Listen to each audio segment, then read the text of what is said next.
It started as a small annoyance, something they thought would pass with time. Every night, as the house settled into its usual quiet, the dog would plant himself at the foot of the crib. He didn't curl up to sleep the way he used to. Instead, he sat rigid, ears pricked, staring into shadows beneath the baby's bed with an intensity that bordered on obsession. As soon as the lights went out, the scratching would begin.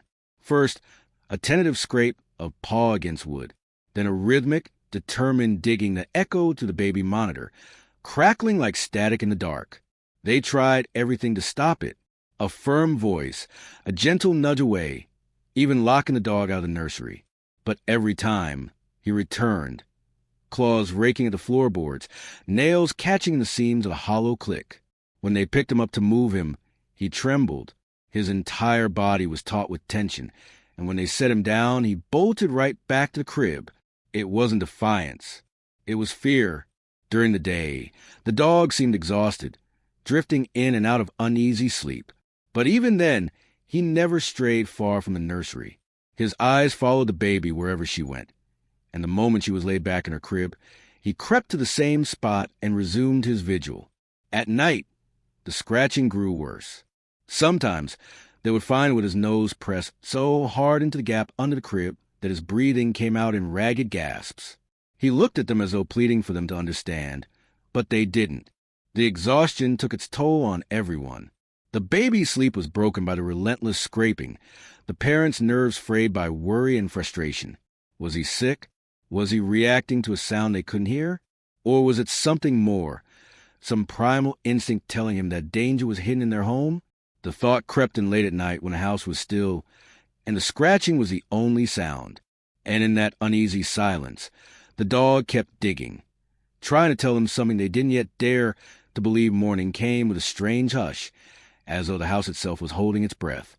The dog hadn't stopped scratching all night, and by sunrise he had worn his paws raw, leaving small smears of blood on the nursery floor. The baby, restless and fussy, seemed to sense something was wrong. Her cries at a higher pitch, a nervous tremor that set the parents' teeth on edge. They exchanged exhausted glances. Enough was enough. They decided they couldn't ignore it any longer. With a grim resolve, they lifted the baby from the crib and carried her to the hallway.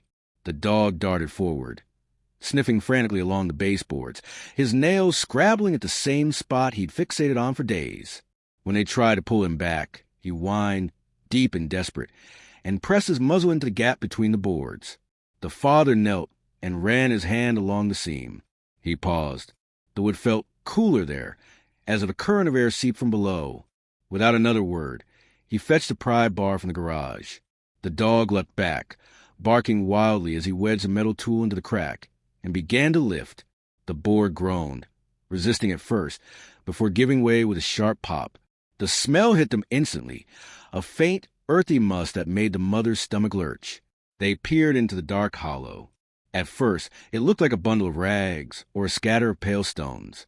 But as the dog growled low in his throat, they saw the truth. Smooth, leathery eggs clustered together in the dirt. 6, maybe 7. The shells were off-white, almost translucent, and each one was the size of a plum. Snake eggs. The mother staggered back, clutching the baby to her chest. She couldn't tear her gaze away from the nest. How long had they been there, growing in secret beneath the place their child slept? The dog's obsession made sense now. He hadn't been anxious or territorial. He had been terrified. The father exhaled shakily, voice hoarse as he whispered, "We have to call someone." But even as he said it, the unspoken fear settled over them. If the eggs were here, where was a mother snake? And how many more might be hidden in the dark the moment they realized what they were looking at? A primal fear took over. The mother clutched the baby tighter, as if she could shield her from whatever else lurked unseen. The dog's barks had turned sharp and relentless, each one echoing off the walls like an alarm bell they could no longer ignore. They knew they couldn't leave the eggs there a moment longer. The father tried to mask his unease as he called pest control, his voice tight, words stumbling over each other. He gave the address and explained, in a strained whisper, that they'd found a snake's nest under their baby's crib. Even as he spoke, his eyes kept darting to the open floor, expecting a slick coil of scales to rise from the darkness. The wait for help felt endless. Every creak of the house made them jump. A draft stirred the curtains, and the mother nearly screamed. She forced herself to breathe, rocking the baby, who had gone quiet as if sensing the hush of danger. The dog refused to leave the nursery doorway, his body a tense barrier between them and the hollow in that suspended moment. She pictured all the nights they had ignored the scratching, the countless hours the dog had tried to warn them. What if they hadn't decided to look this morning? How close had they come to disaster? She remembered the stories she'd read about mother snakes, that they sometimes returned to check on their eggs, that some species were fiercely protective. The father scanned the floor, the corners, the cracks in the baseboards, but there was nothing, no movement, no sign of what had laid those eggs. And somehow that was worse. At least if they could see it, they would know where it was. Instead, they felt the invisible threat in every shadow. Finally, a van pulled up outside. The dog barked louder, tail stiff with dread. Two men in thick gloves and padded coveralls came in, their expressions professional, but wary as they knelt to inspect the hollow. The mother turned away, pressing her face into the baby's hair. She couldn't look anymore. They had trusted the illusion of safety. They had believed their home was secure. But under the baby's crib, life had been hatching in secret, waiting for the right moment to emerge sometimes. The warnings we dismiss are the ones that matter most.